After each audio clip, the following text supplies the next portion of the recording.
Shalom, bienvenidos a todos. Saludamos especialmente a nuestros amigos, nuestros estudiantes de Torah que están con nosotros cada domingo a las 8 de la mañana hora Colombia, pero también a los que nos ven posteriormente. Les deseamos bendiciones del Eterno a cada uno de ustedes. Somos estudiantes de Torah, así nos llamamos porque estudiante significa discípulo y creemos en ser discípulos del Mesías cada día, avanzando esos pasos en que hemos sido llamados a hacer. Un saludo muy especial a nuestros amigos en México, en Estados Unidos y en Colombia, donde nos ven. Un abrazo a cada uno de ustedes. Esperamos que el Eterno les bendiga en todo. Hoy nos compete la congregación de Tiatira en esta serie de Apocalipsis. Voy a compartir pantalla en este momento. Si en algún momento no me ven, no me escuchan, no ven la presentación, a quienes están aquí eh, me indican. Estamos en la serie de Apocalipsis desde la perspectiva hebrea. Hemos ya hablado del capítulo uno de la revelación del Mesías. Estamos ahora viendo cada una de las congregaciones y en esta ocasión, como ya lo mencionamos, estamos con la congregación de Tiatira. Quiero que me acompañen a finalizar el capítulo 2. Hoy lo haremos. Capítulo 2 de Apocalipsis, el mensaje a la congregación de Tiatira. Esta congregación, que como todas las de Apocalipsis, toman su nombre por la ciudad donde están ubicadas. Recordemos, como ya lo hemos mencionado anteriormente, las congregaciones de Apocalipsis, o donde va el mensaje de Apocalipsis, están ubicadas en lo que hoy es Turquía, llamado la provincia del Asia Menor, porque era provincias romanas, a esta se le llamaba Asia Menor, y aquí vemos las congregaciones, las costeras, que ya las vimos, Éfeso, Esmirna, Pérgamo, vimos su gran influencia cultural y de comercio, dada su cercanía al mar, especialmente al mar Egeo. Y ahora vamos con las iglesias que están retiradas de la costa. La primera de ellas es Tiatira. Si se dan cuenta, esto es un camino, este camino que se traza, que era realmente el que hacía el mensajero real. Vamos aquí en Tiatira, que como vemos, y vamos a dejar aquí varias ideas en la presentación para que usted pueda tomar nota para quien lo hace, no tomar pantallazos y poder, por supuesto, analizar posteriormente. Está ubicada en un valle entre Pérgamo y Sardis. Aquí está la iglesia de Sardis, la congregación, donde estaremos hablando en la siguiente clase. eh, y tenía una gran actividad comercial y artesanal, ¿sí? De hecho, era conocida por sus gremios artesanales, especialmente en la producción de telas teñidas de púrpura. El color púrpura eso era un color real, un color costoso en aquel momento. eh, y allí precisamente era en Tiatira donde se fabricaban estas famosas telas teñidas de púrpura. De hecho, en nuestras Biblias encontramos en Hechos 16, versículo 14, que había una mujer lidia, vendedora de púrpura de esta ciudad, dice aquí, de la ciudad de Tiatira, que adoraba a Dios, estaba oyendo y el Señor abrió el corazón de ella para que estuviese atenta a lo que Pablo decía. Pablo pasó por esta ciudad y ahí encontramos esta famosa mujer Lidia, que era precisamente parte de este gremio de artesanos que teñían las telas en púrpura, una actividad que se hacía con gran afluencia en aquella región y se vendían precisamente a las otras regiones. En términos religiosos, la ciudad era menos prominente en términos religiosos en comparación con otras mencionadas aquí en Apocalipsis. También, como en las tres anteriores, tenía templos dedicados a Apolo y a otros dioses paganos. Los gremios frecuentemente organizaban festivales idolátricos. Este es un aspecto interesante de esta ciudad de Tiatira, que los gremios organizaban festivales idolátricos, lo que representaba desafíos para los creyentes locales. Por ejemplo, pensemos en esta mujer Lidia de Hechos 16:14, que era una vendedora de púrpura. Su gremio organizaba festivales idolátricos. Era un desafío para estos creyentes de la congregación poder dar testimonio, pero poder seguir ejerciendo su profesión. Tenían dificultades, por supuesto.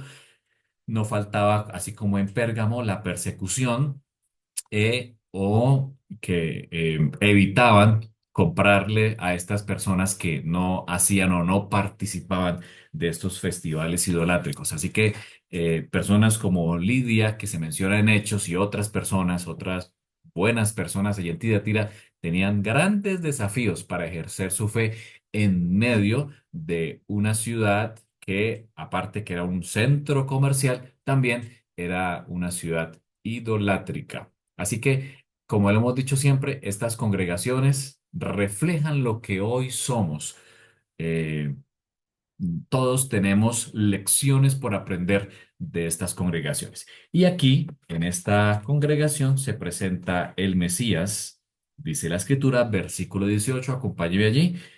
El Hijo de Dios, dice aquí, escribe al pastor de la iglesia en Tiatira, dos puntos, el Hijo de Dios. Aquí Yeshua se presenta a esta congregación con un término que era conocido en el primer siglo, en el, entre los creyentes, especialmente también entre los judíos. Ese término Hijo de Dios era muy conocido, término en otros versos se habla como el Hijo del Hombre. Aquí, en la iglesia de Tiatira, él se presenta como el Hijo de Dios, como el heredero, el que tiene la soberanía del Dios omnipotente, el Hijo de Dios. Y aparece con dos características. Aparece con como el que tiene ojos, como llama de fuego, y también a pies semejantes al bronce o al cobre, pulido, muy, muy pulido, o bruñido, dice en la versión Reina Valera. Ahora, esta expresión ojos como llama de fuego, aquí vamos a colocar algunas de las ideas que encontramos a través de la escritura. La primera es que habla de penetración y juicio. Simbolizan la capacidad del Mesías para ver más allá de las apariencias externas. Eso lo vimos. El mismo Yeshua estaba, estando en la tierra, podía ver la intención del corazón. Eso es un rasgo, eso es un atributo divino que se le dio al Mesías. Vemos en la elección del rey, cuando David iba a ser coronado rey, que al profeta Samuel, el mismo Eterno le dijo, yo conozco el corazón. Así que el hecho de que el Mesías se presente con ojos como llama de fuego implica que él puede ver más allá de las apariencias externas y discernir las intenciones y los pensamientos más profundos del corazón humano. Tú puedes aparentar algo delante de los hombres, pero delante de Dios, eh, tú eres como eres. Él puede ir hasta lo más profundo del corazón y por eso a cada una de las congregaciones les dice, yo conozco tus obras, conozco quién eres realmente. Así que la pregunta que nos hacemos siempre al estudiar las congregaciones es, ¿qué obras conoce el Eterno de nosotros? ¿Qué estamos reflejando realmente? ¿Qué hay en nuestro corazón? Otra característica de los ojos como llama de fuego es la pureza y santidad. Representan la santidad absoluta del Mesías que consume todo pecado e impurezas. De hecho, sabemos que es el Mesías el que con su sacrificio pudo absolvernos, pudo remediar o cubrir, de ahí viene la palabra expiación, nuestros pecados, especialmente los pecados de muerte que no tenían remedio en aquel momento a través del culto en el templo. Pero lo más interesante es la autoridad divina que se presenta aquí. Reflejan su poder como juez justo, Yeshua como juez justo, que traerá recompensa o juicio según las obras de cada uno. Algo bien interesante que Yeshua se presenta aquí en esta congregación de Tiatira es que se presenta como el juez. Pero aparte de que es el juez, es el que con ese fuego puede purificar nuestros pecados. Ahora, esta congregación tenía impurezas. que purificar. Por eso Él se presenta con ojos como llama de fuego. Y también con pies como bronce bruñido. ¿Qué puede implicar esto? Aquí traemos también algunas ideas. Lo primero es la firmeza y estabilidad. Los pies representan una base sólida y firme, lo que sugiere la inamovible autoridad del Mesías para juzgar y gobernar. Entonces, los pies como bronce unido implican que el Mesías gobierna inamoviblemente. Ya lo decía Daniel en el capítulo 2 de su libro, cuando la piedra golpea la estatua y forma un gran monte sobre la tierra, implica también que cuando el Mesías vuelva a la tierra, establecerá su reino firme, dice Daniel, y nunca más tendrá fin. Los otros reinos tuvieron fin, este reino no tendrá fin. Lo siguiente es la pureza y el refinamiento. El bronce bruñido, que implica que es pulido o refinado en un horno. El bronce, si usted lo ha visto, cuando está en un horno, es muy brillante. Cuando está después pulido totalmente, es una pieza de alto valor, es una pieza muy hermosa, de hecho, que se utiliza para decoraciones y otros eh, aspectos hoy en día, simboliza la pureza y santidad de Yeshua, que ha pasado por el fuego del juicio divino en el madero y es completamente perfecto. Ya lo dijo Hebreos, el autor de Hebreos, cuando dice, tenemos un sumo sacerdote que es perfecto, sin mancha. También los pies como bronce bruñido pueden implicar un juicio divino. El bronce en la Biblia se asocia frecuentemente con el juicio. Por ejemplo, en Éxodo, que estamos leyendo estos días, en Éxodo 27 se habla del altar de bronce. El altar donde se ofrecían los sacrificios por el pecado, los sacrificios de paz eh, y otros tipos de sacrificios era un lugar donde, en el caso del pecado, el penitente podía colocar sus manos sobre el animal y de esa manera era absuelto. Así que se asocia también con un juicio divino. Los pies de bronce bruñido podrían simbolizar el justo juicio y purificador del Mesías sobre el pecado, pero también una gloria resplandeciente. La apariencia refulgente del bronce transmite una imagen de gloria divina y majestad. Así que a esta congregación se presenta el Mesías con unos pies con autoridad, con unos ojos con autoridad, con juicio. Aquí está implicando un juicio, pero también detrás de ese juicio hay la oportunidad de ser sanados, de ser restaurados, de ser purificados con este fuego que aparece el Mesías aquí para que seamos una nueva criatura. Así que el mensaje a Tiatira implica ser nueva criatura. Y lo primero que le dice Yeshua, quien es el que está mandando el mensaje a Tiatira, dice algo muy interesante de esta congregación. Le dice, yo conozco tus obras. Ahora, esta congregación tenía aspectos muy positivos. Dice que tenía amor, o sea, tenía el ágape, es traducido allí del griego, ágape, que implica el amor más importante. De hecho, el amor de Dios viene de la palabra ágape. Aparece la palabra pistis, que es la palabra más que fe, traducida allí en nuestras Biblias, implica fidelidad, implica algo más profundo. De hecho, aquí la tenemos, la palabra pistis implica persuasión, implica credibilidad, pero la más importante implica fidelidad. Cuando se habla de fe, implica algo que se pone en acción. Es decir, fidelidad, permanecer fiel. Y esta congregación tenía amor por el prójimo, pero también tenía fidelidad. Además, tenía paciencia. En el griego es hupomone. Esa palabra significa resistencia, aguante. Digamos, una de de las traducciones que se usa en la Biblia paralela, aguante. Constancia, paciencia, perseverancia y aquí encontramos que el término principal es constancia. Así que vemos que esta congregación tiene una de las características del pueblo de Dios.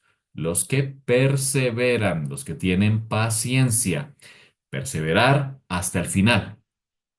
Esta es una característica muy importante del pueblo del Eterno. Perseverar a pesar de las circunstancias. Fíjese que estas congregaciones tenían dificultades, tenían influencia idolátrica y demoníaca a su alrededor, pero se mantuvieron firmes a pesar de. Es un llamado directo a nosotros en el mundo en que vivimos a tener cupomoné, a tener constancia, perseverancia, como lo tuvo esta congregación de Tiatira. Dice la escritura, y también tenía algo interesante, sus obras postreras eran mejor que las primeras. Quiere decir que era una congregación que iba en un aumento, en una mejora para alcanzar algo importante. A pesar de todo, sus obras postreras eran mejor que las primeras. Además, dice que era una congregación de servicio. La palabra servicio viene de la palabra diaconía, de ahí viene la palabra diácono. De hecho, la iglesia primitiva nombró a 7 diáconos para dedicarlos al servicio. La función de un diácono principalmente es servir. Dice la Biblia paralela, servicio, quehacer, también implica socorro, ministerio, ministración o distribución. Estas personas que nombró la iglesia primitiva, donde estaba Esteban como uno de ellos, estos diáconos o servidores tenían la función de eso, de servir en las mesas, de ayudar al que tenía necesidad. Así que esta congregación tuvo esta característica que vemos allí, una congregación de amor, que según Pablo es lo más importante de todo. De hecho, Juan dice que Elohim es amor. Lo más importante de todos, esta congregación buscó el amor, pero también perseveró, fue una iglesia fiel y era una congregación de servicio. Así que tenía cosas muy buenas, dignas de admirar en esta congregación. Ahora, pero vienen las reprensiones que el Eterno da sobre esta congregación. Y lo primero es que dice, tengo unas pocas cosas.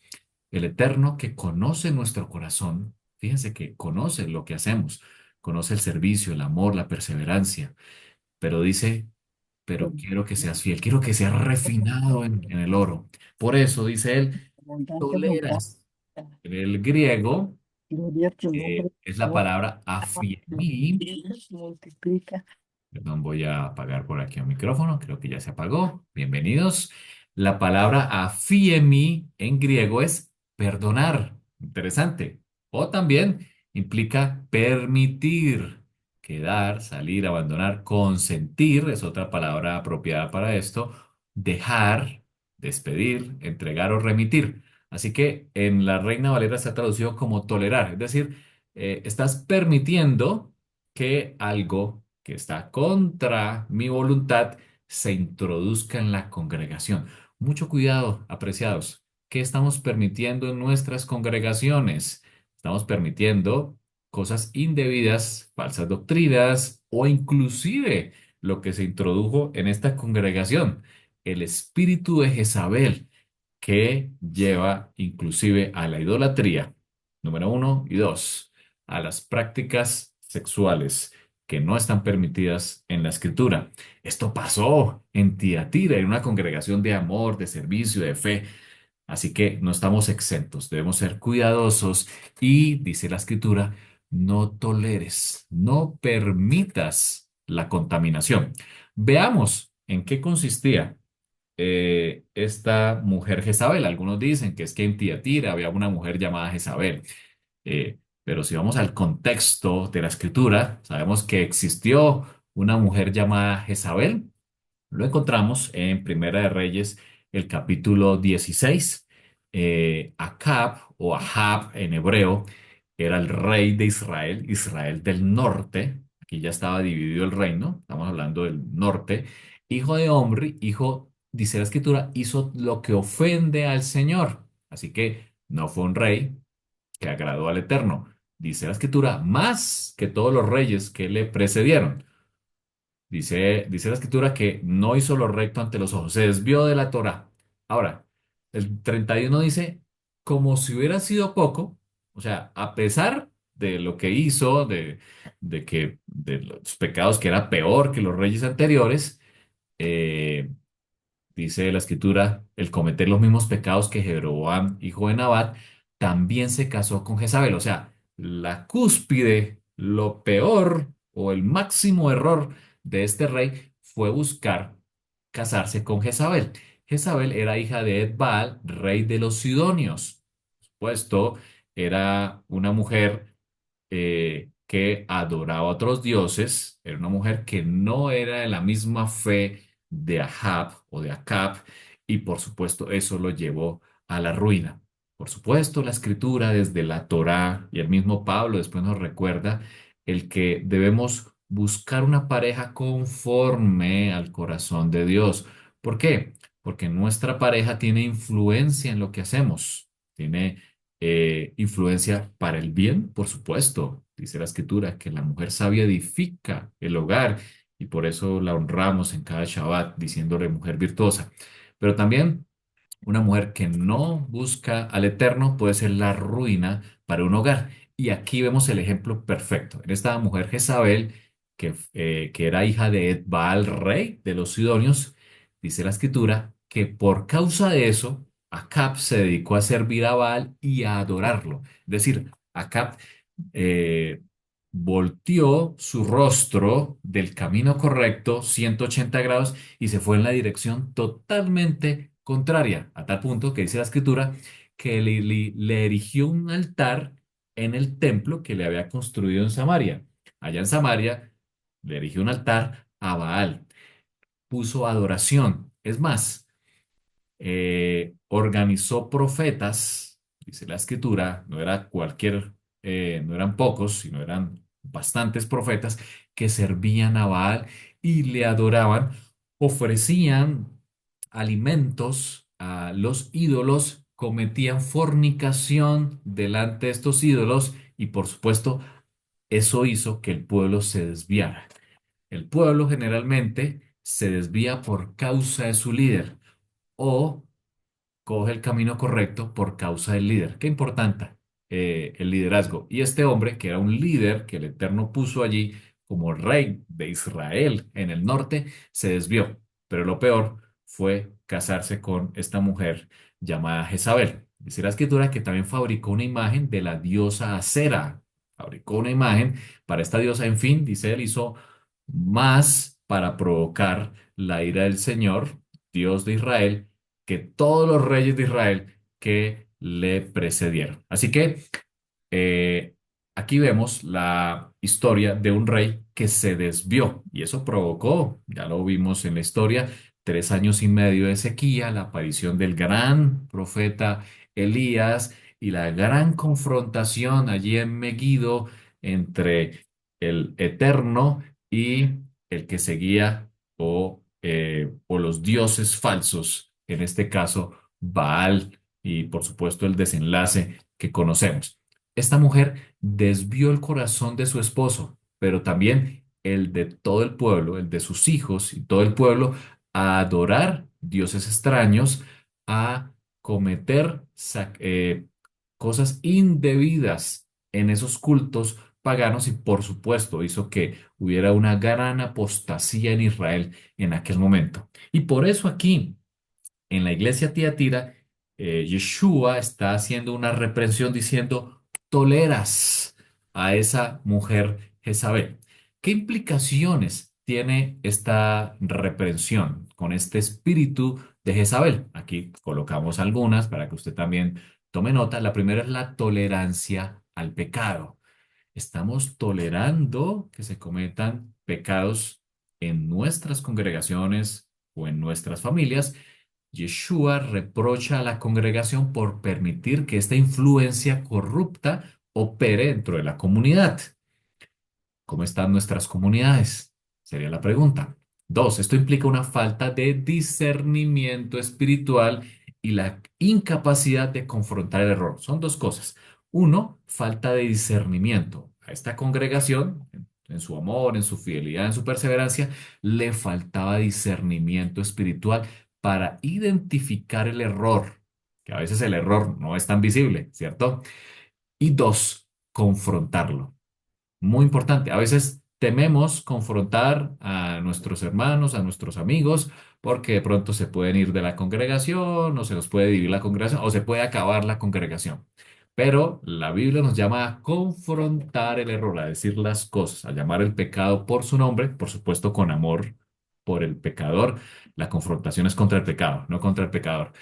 Y, por supuesto, generar una reforma. Esto le faltó a Tiatira, confrontar, discernir y confrontar el error.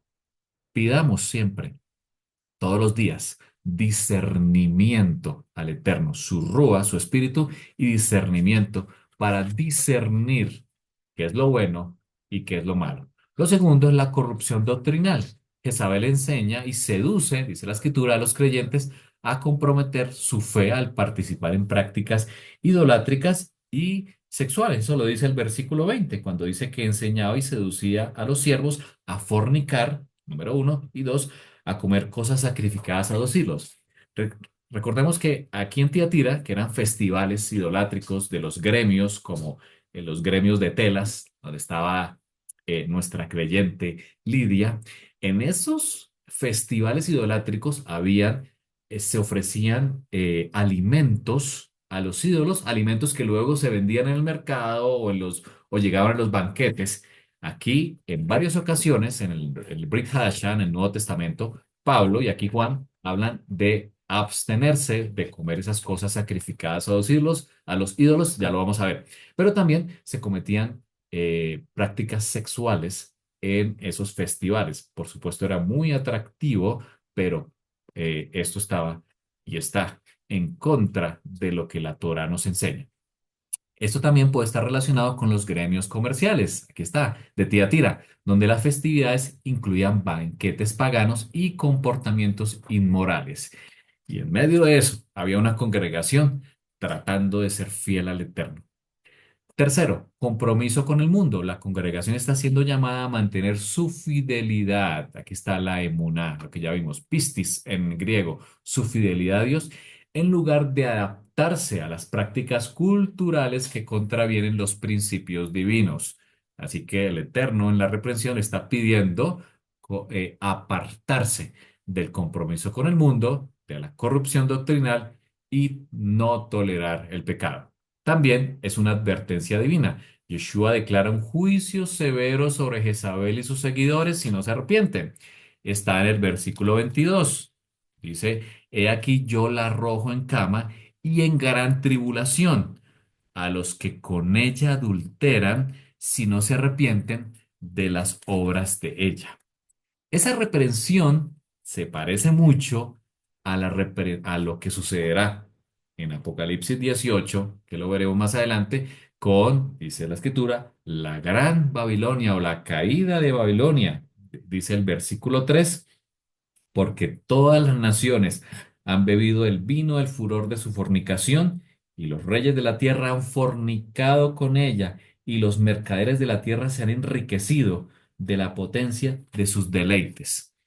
Esta mujer es un símbolo de esa gran Babilonia que veremos más adelante. Y aquí Yeshua dice que aunque le ha dado tiempo a arrepentirse, versículo 21, como no se arrepiente, dice a sus hijos, a los que la siguen en esta idolatría, los heriré de muerte, y todas las congregaciones sabrán que yo soy el que escudriña la mente y el corazón, y os daré a cada uno según vuestras obras. Aquí, Yeshua, en el mensaje a la iglesia de Tiatira, en el versículo 23, está parafraseando el versículo de Jeremías 17:10, cuando dice el Eterno, yo soy el que escudriño el corazón y pago a cada uno de acuerdo a sus obras. También está en el Salmo 62 esta declaración.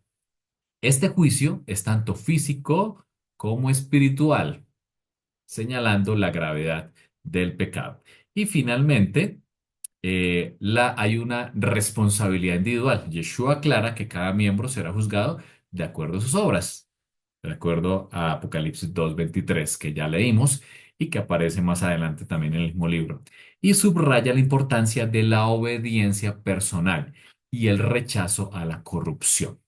Así que aquí vemos a una iglesia que se corrompió. Había una influencia, un espíritu de Jezabel corrompiendo, dada la cultura de aquel momento, en esa práctica, en esos festines idolátricos de los gremios que estaban allí en Tiatira.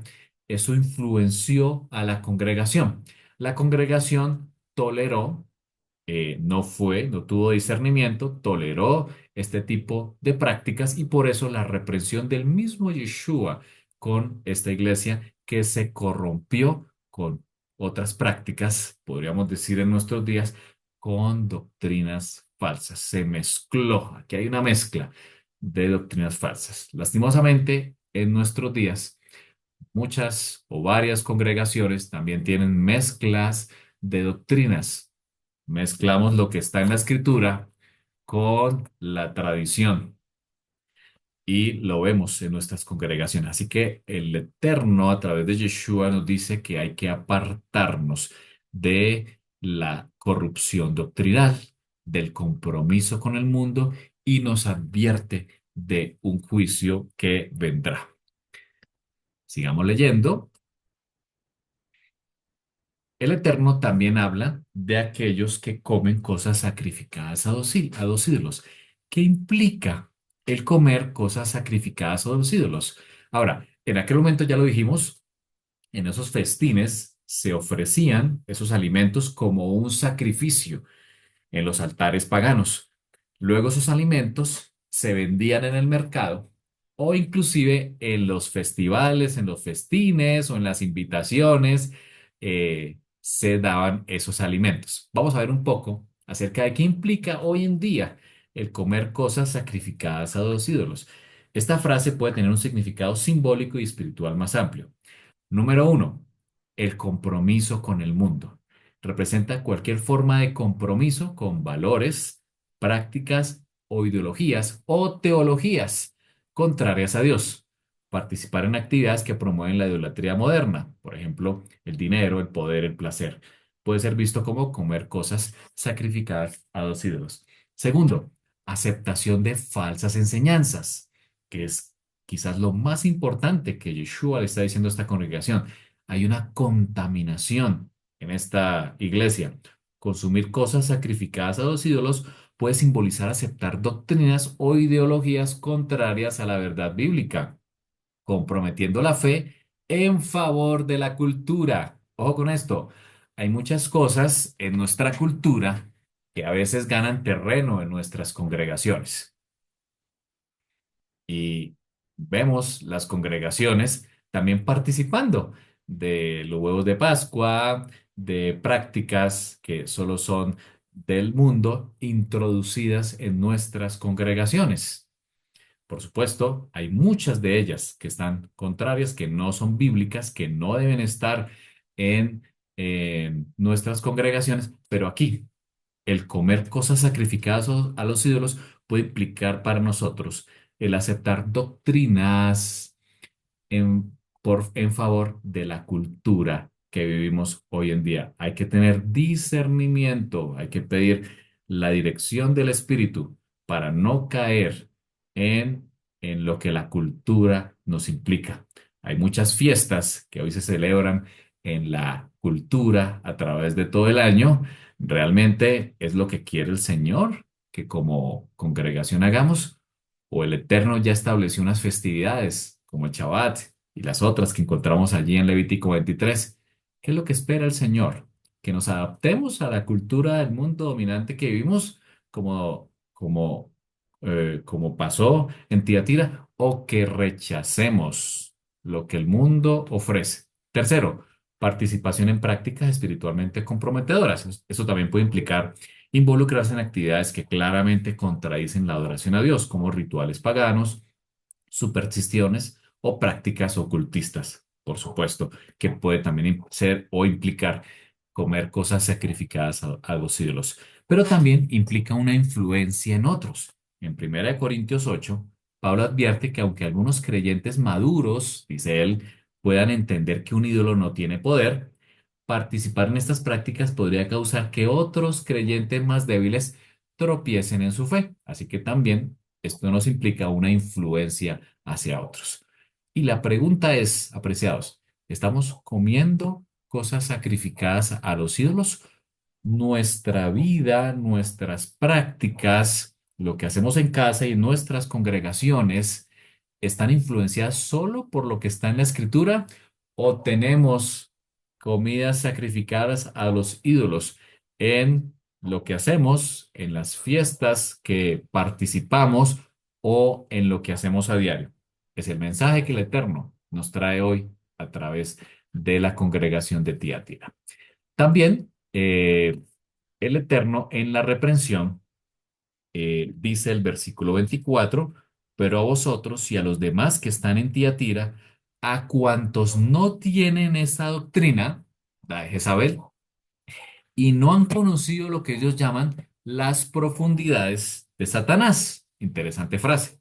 Yo os digo, no os impondré otra carga. Es decir, el Eterno dice, han soportado la influencia de la cultura o lo que él llama las profundidades de Satanás, no os impondré otra carga. Como quien dice, perseveren, sean constantes en lo que están haciendo. ¿Qué puede implicar estas profundidades de Satanás? También traímos algunas ideas aquí en pantalla escritas para que también puedan tomar nota. Uno, puede implicar doctrinas y prácticas corruptas.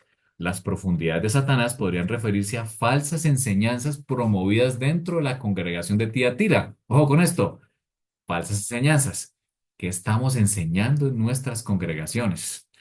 Estamos enseñando cosas que el mundo, la cultura, la tradición nos enseña o estamos enseñando lo que está en la escritura y en la Torá, que es el manual. Estas enseñanzas incluían idolatría, participación en cultos paganos o prácticas relacionadas en los gremios de Tiatira, ya lo vimos, inmoralidad sexual, justificada como parte de su supuesta libertad espiritual. Y lo ponemos allí entre comillas. Hoy se habla en muchas congregaciones de que somos libres. Así es. El Eterno a través del Mesías nos dio libertad. Pero, ¿qué implica esa libertad? Ya no tengo que cumplir la Torá, ya no tengo que cumplir la ley, hago lo que quiera. Hemos llegado como congregaciones al otro extremo, a decir que somos libres y podemos hacer lo que queramos. Esa supuesta libertad espiritual es lo que sufría, era lo que sufría Tiatira. Y por eso las prácticas inmorales las veían como normal, como es parte de nuestra libertad. Parece que fueran otras iglesias, pero podrían ser las nuestras, lo que sufrió Tiatira. Segundo, pretensión de conocimiento especial. Algunos intérpretes sugieren que los seguidores de Jezabel afirmaban poseer un conocimiento profundo. Ahí está la expresión. Ellos decían que tenían un conocimiento profundo o superior que justificaba su participación en estas prácticas. Ellos decían que tenían una iluminación o tenían un llamado y por eso practicaban, hacían esas prácticas idolátricas y sexuales. Yeshua desmiente estas afirmaciones al calificarlas como las profundidades de Satanás. Así es como las desmiente. Esas tales conocimientos profundos no son otra cosa que profundidades de Satanás, señalando que lejos de ser una sabiduría espiritual, eran influencias demoníacas que corrompían la fe. Si un profeta, dice la escritura, dice, es que el Eterno me ha dicho, ¿cierto? O un ángel me dijo, pero eso que dice está en contra de la escritura, dice la misma reprensión de Yeshua, no es otra cosa que profundidades de Satanás. Tercero, puede haber también una influencia demoníaca directa. La expresión podría aludir a la manipulación espiritual y moral de Satanás dentro de la comunidad. Esto sugiere que algunas personas estaban adoptando prácticas o pensamientos directamente opuestos a los valores de Dios. Todo lo que se opone al Eterno, sabemos que es del adversario, traducido como Hasatán o Satanás. Y aquí, en esta comunidad, podría haber esta manipulación espiritual y moral de Satanás directamente en la comunidad. Cuarto, que me parece la más importante, puede ser una parodia de las profundidades de Dios. En la escritura encontramos esa expresión, las profundidades de Dios. Vamos a leerlo. En Primera de Corintios, capítulo 2, Pablo le habla a esta congregación de Corinto, que Corinto se parece mucho a Tiatira. Había una influencia, había una supuesta liberalidad en esta congregación y prácticas también idolátricas y sexuales. Primera de Corintios 2:10 dice la escritura, pero Elohim, dice Pablo, nos las reveló a nosotros por el Rúa, por el Espíritu, porque el Espíritu, dice, todo lo escudriña, aún lo profundo de Dios. Dice él, todo lo profundo lo revela el Rúa, las profundidades de Dios, dice él, las riquezas, dice él, cosas que ojo no vio ni oído yo, son las que Dios ha preparado para los que le aman. Esas profundidades de las riquezas de Dios que el Espíritu del Eterno nos revela, puede ser una parodia a lo que aquí Yeshua llama las profundidades de Satanás como una burla o una distorsión de esta verdad. Todo aquello que habla acerca de una burla o una distorsión de esta verdad o una falsa espiritualidad que engaña a los creyentes. Y esta palabra burla es muy importante. Si de ti se burlan, me escuchas, por hacer la voluntad de Dios, quiere decir que lo estás haciendo bien, porque todo lo contrario a Dios es profundidad de Satanás, de acuerdo a ese concepto. Por ejemplo, si te dicen, ya no tienes que guardar la Torá, no tienes que guardar Shabbat, eso era para los judíos, para el otro tiempo. Yeshua nos dio libertad, crucificó la ley en la cruz. Por supuesto que esa expresión está fuera de todo contexto, ya lo hemos hablado, porque si no hay ley, entonces podemos mentir, fornicar, matar, etcétera, que también está en la Torá. Entonces, no nos pidan diezmos, porque los diezmos también están en la Torá. Lo que quiero decir es que todo aquello y y lo que comprende esta expresión, las profundidades de Satanás, es todo aquello que se burla o distorsiona la verdad. Ojo con esa expresión, distorsión de la verdad, porque eso hizo la serpiente con Eva. Le distorsionó la verdad, la cambió un poco sin detectar el engaño o una falsa espiritualidad que engaña a los creyentes. No caigamos en las profundidades de Satanás. Finaliza el mensaje a la congregación de Tiatira en estos minutos que tenemos. Dice la escritura, lo que tenéis. Dice Yeshua, retenedlo. O sea, persevera, dice Yeshua. Al que venciere y guardare mis obras. Dice Yeshua, mis obras. Por eso debemos ser como Yeshua. Hasta el fin, yo le daré autoridad sobre las naciones. Muy interesante esto que dice Yeshua aquí a esta congregación, que si persevera a pesar de la cultura y la influencia en la que vive en esa ciudad, le daré autoridad sobre las naciones. ¿Qué implica esa autoridad? Bueno, número uno, encontramos que puede ser la autoridad compartida por el Mesías, porque hemos escudriñado a través de los profetas que el Mesías vendrá como rey con vara de hierro para ejercer el dominio. Es decir, habrá una autoridad desde Jerusalén sobre todas las naciones. Yeshua promete a los vencedores participar en su autoridad y gobierno sobre las naciones en el reino futuro. Es decir, él promete que estos fieles, a pesar o que se salgan de la contaminación, gobernarán con él. De hecho, la escritura nos muestra en diferentes partes que él pondrá a, a estos jefes o jueces, perdón, sobre la tierra. Esa autoridad está basada en el Salmo 2, 8 al 9, que describe al Mesías como el verdadero heredero al trono y quien regirá a las naciones. Eso está en Salmo, capítulo 2, entre todos los versos que nos hablan acerca de esto, Salmo capítulo 2 versículos 8 y 9. Dice la escritura, pídeme y te daré por herencia las naciones, y como posesión tuya los confines de la tierra. Aquí le está hablando a Yeshua directamente y por supuesto a quienes venzan o a quienes perseveren. Los quebrantarás, dice él, con vara de hierro. como vasija de alfarero los desmenuzará. En nuestra mente occidental, contaminada, por supuesto, también con la religión, siempre vemos a Yeshua como aquel simple pastor de ovejas o como el crucificado en una cruz, como algunos lo ponen en diferentes partes, o como aquel que está por allí divagando solo. La escritura nos muestra que su verdadero carácter es este, el que mostrará cuando venga. Es el Mesías reinante. Yeshua es el verdadero heredero al trono. Y dice la escritura que él va a venir con vara de hierro.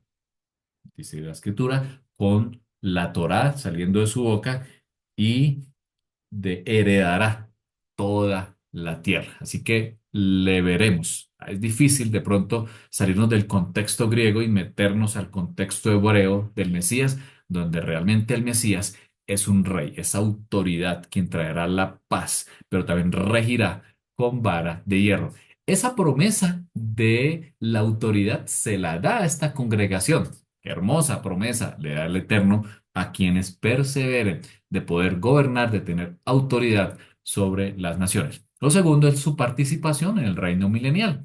Los creyentes fieles reinarán con el Mesías. Eso lo encontramos allí finalizando el libro de Apocalipsis, en el capítulo 20, entre otros textos que hemos leído anteriormente, desde el versículo 4. Vi tronos y se sentaron sobre ellos los que recibieron la facultad de juzgar. Vi las almas de los decapitados por la causa del testimonio de Yeshua y por la palabra de Dios, y los que no habían adorado a la bestia en su imagen y no recibieron la marca en sus frentes ni en sus manos, vivieron y reinaron con el Mesías 1000 años. Ahí está la prueba. Vivieron y reinaron con el Mesías 1000 años. Este reinado implica ejercer justicia y administrar la Torá en un mundo restaurado. La Torá será el principio, la base de todas las leyes. Tercero, una conquista espiritual. Regir con vara de hierro simboliza el juicio justo y la firmeza contra el pecado y la rebelión. El Eterno nos pide que seamos firmes con el pecado. Los vencedores participarán de este juicio espiritual como representantes de la autoridad divina. Y también implica que los creyentes serán instrumentos de Dios para establecer su justicia.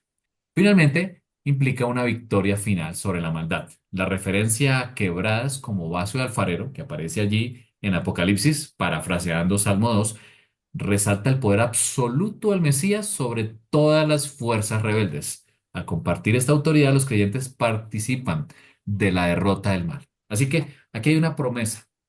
El Eterno está recordando que su Mesías ungido él regirá con vara de hierro, pero promete a estos fieles que le acompañarán.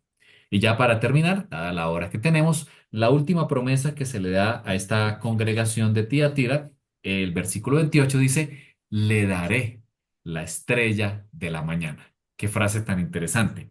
Ahora, encontramos en la escritura, en Apocalipsis 22:16, que Yeshua mismo se identifica como la raíz, él es la raíz del árbol eh, de la oliva, de esa parábola de Pablo en Romanos 11. Él se identifica como la raíz y el linaje de David, pero también dice a él que es la estrella resplandeciente de la mañana. Así que la estrella de la mañana no es otra cosa que el Mesías mismo. Esto sugiere que la promesa de la estrella de la mañana es una metáfora de la plena comunión con el Mesías y la participación con su gloria. Dar la estrella de la mañana implica que Yeshua está ofreciendo su presencia eterna, que él otorga como fuente de esperanza. Él mismo lo dijo, yo estoy con nosotros, hasta el fin del mundo. El dar la estrella de la mañana, Yeshua, implica su presencia en nosotros. También implica luz y esperanza. La estrella de la mañana, conocida hoy como el planeta Venus, eso es lo que realmente es hoy el que vemos cerca a la luna o el amanecer, justo antes del amanecer, simboliza el final de la noche y el comienzo de un nuevo día. Esa primera estrella que vemos implica que se acaba la noche y arranca un nuevo día. Implica la esperanza que el Mesías nos da. Esta imagen representa la esperanza en medio de la oscuridad, prometiendo la victoria final y la gloria del reino de Dios. También implica el reinado y la autoridad. La estrella de la mañana también puede simbolizar la autoridad divina que el Mesías comparte con los vencedores, que ya lo vimos anteriormente. Y también la renovación y transformación. En un sentido espiritual, la estrella de la mañana representa nueva vida y transformación, que es lo que esta congregación y tú y yo también necesitamos. Nueva vida y transformación como creyentes al ser glorificados con el Mesías. Así que vemos a través de la reprensión de esta congregación que el Eterno desea que nos despojemos de todo aquello que no está en concordancia con su Torá, que circuncidemos nuestro corazón, que quitemos la levadura, y más pensando en la fiesta de Pesach, de Pascua, que se nos avecina en 3 meses, que quitemos la levadura que se ha introducido en nuestros hogares, en nuestras vidas, también en nuestro corazón, pero también en nuestras congregaciones. Quiten la levadura, quiten la idolatría, dice el Eterno, y todo aquello, o todas aquellas doctrinas que se han introducido a nosotros más por la cultura o por la tradición que lo que está en la Escritura. Por eso debemos ir a la Escritura y contrastar, discernir lo que tú escuchas y lo que tú haces. Vamos a orar. Abba, gracias por el mensaje a la congregación de Tiatira. Somos nosotros, Señor. Es un reflejo de nuestras vidas. Nos hemos contaminado, hemos ido en pos de lo que el mundo ofrece, la avaricia, la codicia, el deseo de los ojos, que solo lleva, Señor, a cometer idolatría o pecado. Son los pecados modernos. Perdona, Señor, porque también hemos permitido la influencia de otras doctrinas o del mundo que nos rodea en nuestra congregación, en nuestras familias, pero también en nuestro corazón, Señor. Permite, Señor, pedimos que circuncides nuestro corazón, que quites la impureza, Señor, saca la levadura, culmina la obra que iniciaste en nuestro corazón. Y pedimos, Señor, discernimiento. Yo pido, Señor, un espíritu de discernimiento sobre nuestras congregaciones, sobre quienes estamos aquí. Danos sabiduría como la pidió Salomón para poder discernir entre la derecha y la izquierda, entre el bien y el mal. Enséñanos, Señor, a hacer distinción entre lo sagrado y lo profano, entre los 6 días y el Shabbat. Enséñanos, Señor, a hacer distinción entre lo que dice tu Torá y lo que el mundo nos ofrece. Enséñanos a hacer distinción entre lo que tu palabra nos pide que hagamos y lo que el mundo nos pide que hagamos. Ese es el mensaje, Señor, que traes para nosotros. Danos discernimiento, Padre, que seamos vencedores. Queremos gobernar contigo, pero lo más importante, queremos tener la estrella de la mañana. Señor, renueva nuestros corazones como el día que amanece y aparece la estrella de la mañana. Que así sea, Señor. Lo pedimos por los méritos de nuestro Mesías Yeshua. Amén y amén. Bendiciones, bendiciones a todos los que escucharon este mensaje. Bendiciones también a nuestros amigos que se conectan cada mañana. Deseamos shalom, shalom a cada uno